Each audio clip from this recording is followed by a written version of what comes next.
Imagine a place to climb, to tumble, to fly, to run, to glide, to achieve, where a sense of health, friendly competition, and growth all come together. Can you imagine that place, that destination? We have, and we're building it right now in Windsor, with a planned development of almost 200,000 square feet of athletic playground, and that's just on the inside.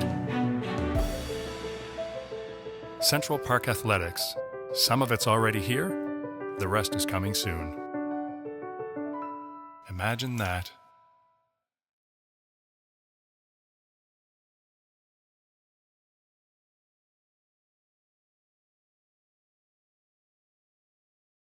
Welcome to the AKO press conference for following week 10. AKO came back with a 23-0 win over the Twin City Predators this past weekend.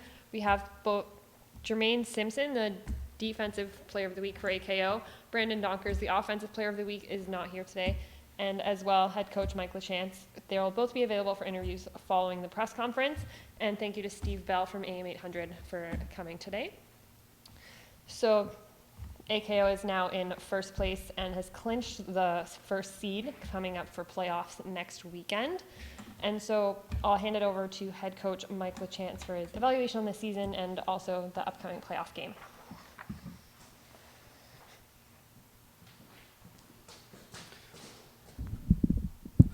We set out when the season started, training camp started, that we would be the first seed in the playoffs and hold home field advantage throughout. We met that goal, even though we lost our first game of the season. The guys stayed with the plan. The players really stayed with the game plan. Coaches worked hard to do that. It wasn't pretty all the time, but wins are wins, and you pile them up when you can. And we're more than happy to hold first place, and there's no apologies on our end. No style points go into the W's column, and you pile up, like I said, as many as you can. You hope to get 8 in an 8-game season. We had 7, so we had that little stumbling block at the start. We rebounded nicely, and I'm pretty happy with that. Now we go into the playoffs, and we face London. London said they wanted us, and they're going to get us, and we're going to give them our best effort. We'll see where it takes us. But I couldn't think of a better scenario to go into the playoffs. The guys will be jacked up and ready to go. Our game in Kitchener was pretty much what we wanted. We got out of there with a win. We got to roll everybody in. We played the full lineup. I played all 3 quarterbacks, got everyone a chance to play and kind of get a couple young guys to get their feet wet. A couple guys got the first catches of the year on offense. On defense, we got to roll everybody through, and it was good. It was a good team win. We got out there unscathed, which is the most important thing. You want to get out without injuries, particularly the major ones, without a bye week. We didn't really have any bye weeks this year, so with the weather game and everything, so it was real important for us to get out healthy. We're a little bit banged up, but we're hoping to get guys back up and going for this week, and we should be ready to go. I think we're playoff ready, but I mean, as a coach, you're always a little bit selfish. You're a little bit greedy. You want a little more teaching time, a little more coaching time, and I'm no different. Like I said, we had the schedule makers didn't do us any favors in the OFC this year. We had first week bye, which we pleaded and begged for not to have. We got it anyways. And then we had a mid-season bye, which normally would be good, but it kind of Mother Nature took that one away from us with the Hamilton lightning delay. So we really were the only team in the league without a bye week, and it took its toll. We got banged up. We had 80 some odd guys on the roster. I think 86 at one point on the roster, and we're not near that now. With the roster limitations going into the playoffs, we're closer to 50 healthy bodies right now. So, I mean, it's a little more challenging in practice, and then in the games for special teams and stuff, it's a little more challenging. So we could use the extra days, but I'm sure London would say the same thing. I'm sure Hamilton would say the same thing. Ottawa, we're no different. I'm not making any excuses. I don't ask for any forgiveness for anybody or I don't ask for any quarter to be given to me. But yeah, I mean, long story short, of course, I would love more time. I'd love 2-3 weeks time, but it's not there, and we'll be as ready as we could be. If we're going to win, they better be a factor. They're at prime positions on the offensive line. I mean, our left tackle that's as big as you get really on the O-line. 2 starting receivers. Your starting tailback and the leading rusher in the OFC. Seamus Neary is one of the biggest impact guys on our defense. So when you talk about out-of-town guys, those are the guys that come to my mind first and foremost, and those are the guys we kind of went after and recruited hard. And they've been everything that we wanted them to be. Sometimes statistics aren't always there. You got a guy like Howes on offense that I think he ended up with 30 catches and a few touchdowns, which is good. But I mean, he's used to having 60 catches and being a go-to guy out in BC where they're throwing the ball a little bit more in a 10-game season. They're whipping around a little bit more. The OFC's a little bit more run heavy, particularly with our lineup this year. And it's not his 30 catches don't reflect his drop off in talent by any means. He's still an 80 catch guy. He just happens to be in a system where he's getting 30. But in the playoffs, he could go off for 12 or 13. He had 8 last game, and he's more than capable. So I expect an impact, whether it be a statistical impact or just an impact on the game, whether someone's making a big play at a big time.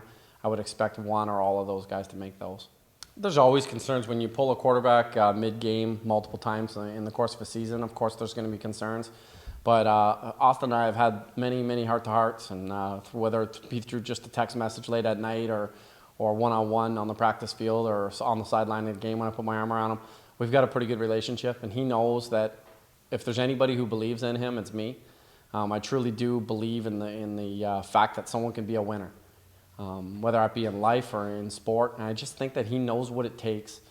He's been there enough. He's been under the spotlight. Last year, people doubted on him, and he got it done, and it wasn't always pretty. But he also knows from probably me telling him every day that we have to value possessions and value the football. We're not going to throw it 50 times, and if we do, we're usually not going to be very successful. That's just not our game. We're going to run the ball. We're going to play solid defense. We're going to flip the field with special teams. And on offense, we take care of the football. And that's historically what my teams have done at AKO. We lead the league in rushing, and we take care of the football. And we haven't done that well this year, the second part of that equation. We've led the league in rushing. I mean, we have 3 rushers in the top 6 in the league, including, like I said, the OFC's leading rusher with Brandon Donkers. But we also lead the league in turnovers. I think we're second in the league in turnovers. So out of all the playoff teams, we're the league leader. And that's not a good thing. When you give up possessions, you might only get 10 or 12 in a game. If you give up 2 or 3 of those, it puts the onus on you to score on the others, and it puts your defense in a precarious position. So Austin knows he's got to do a little bit better job at that. And I think a good example of that was last year in the playoffs, going into that Justin's Cup game. I won't include that one because that was a little bit out of our realm. But in the 2 OFC playoff games, he didn't turn the ball over. He did a very, very good job of doing that. And I think if he can replicate that, use his experience to kind of rely on that and spread the ball around, take what the defense gives him, complete those 5 to 12-yard passes, and just move the chains with the passing game. There's an old adage, you win games by passing the ball, and you win championships by running the ball. And I don't vary from that at all. That's what we do. It's old. It's kind of like last year's news kind of thing already for me. And you know what? When it comes down to it, you read. Coaches always say they don't read the paper, don't listen to the media, don't follow them. There's two sets of coaches to me. The ones that read the media and listen to the media, and the other guys lie about it. So I'm no different. I've read my fair share of venomous quotes coming from the London side. It's all from their executive, and I could throw some things out there too. But when it all is said and done, I'm not playing. Coach Morency's not playing. The general manager and president or head coach on London's not going to be playing in the game. It's going to be the players with the black helmets on versus the players with the blue helmets on, or silver helmets on in this case. And you know what? We'll see where it takes us. And the best team's going to win, regardless of controversy and the little things that happen. Unfortunately, like I said, last press conference, a good kid and a great player kind of got sidetracked on this one. He's not going to be able to play in a big game that I'm sure he'd love to be a part of. And I feel bad, but like we also said, rules are rules, and I'm not going to apologize for anything. It'll play a part. There's no doubt. Football's an emotional game. It was only 2 weeks ago. They put the stickers for Chuck Wall on their helmet like he died, so they're taking it pretty serious. I've never, that's about as serious as you can get when you put somebody's sticker on your helmet. I've had that a few times where we put an armband on for somebody who, maybe a frat member passed or a player passed away or something. We've done that, but he got suspended and they put it on the helmet. So they're taking it serious. I know that they're going to be ready. They've probably vilified myself, maybe Coach Morency as the next big villain in this whole scenario, and that's okay. I don't mind that. If they're focusing on me, they're not focusing on guys like Jermaine Simpson who are going to pick balls off in the secondary, or guys like Seamus Neary who are going to take crossing patterns out across the middle, or maybe they won't worry so much about the leading rusher in the OFC rushing for 200 yards in a game. And if they do that, then you know what? I did my job a little bit better as a head coach. When it's all said and done, it's going to come down to X's and O's. It's going to come down to preparation. And more than anything, it's going to come down with who plays better between those white stripes for 4 quarters. And if they're the better team, then we tip our hat to them. No excuses on our end, and we'll wish them well. If we're the victor, I'd expect the same out of them. We've got a great medical crew with Dr. Roy Dicklich and Jason Chapieski. I don't think that too many teams in the country at any level are in better hands than we are. I would expect that we're going to be close to full speed. We might have a few guys still nicked up or hopefully not out, but we're waiting on a couple results, and we're going to be getting therapy all week on some guys and doubling them back, and hopefully we'll have a couple of other game time decisions. But it's big for us. I mean, we're deep, but no one's deep enough to lose all Canadians at the rate that we've seemed to lose them this year. Before the season started, we lost 2 tremendous players with Richard Veenstra and Mason Bekas, who was the reigning Defensive Player of the Year, and then halfway through the season we lose John Moynihan, who was an all-star and a real power force at defensive end. So you took 3 superstars off our defense, and our defense is still pretty productive. So I don't know how many more hits we could take, but we're challenging ourselves right now with our depth. All right, so if you could just sum up the season as a whole from your perspective. Basically, Coach said that we have a defending championship team, and we just want to come in and just play our game and play our gold standard level and not come down to the level of play of other teams. And that's basically just putting piecing teams together of local guys and guys coming in from outer city. And, yeah, just playing football and just playing it the way we do it on the Windsor Stadium field on grass. Not many teams do that. And, yeah, we're just coming together. A little bumps in the road, close games. But through and all, we coming out on top. And it's playoffs is what really matters. And you win or lose, and you go home, and we're going to win, and we're going to go on. And, yeah, we're going to represent Windsor. And now, like Coach said earlier, football is a very emotional game. Mm-hmm. A lot of things in the background against London. So how are you kind of preparing for that game, and what effect will that have? Well, London's basically our neighboring city. And, yeah, we just want to wipe them out and let them know that Windsor's the city that's on top football-wise in the CJFL.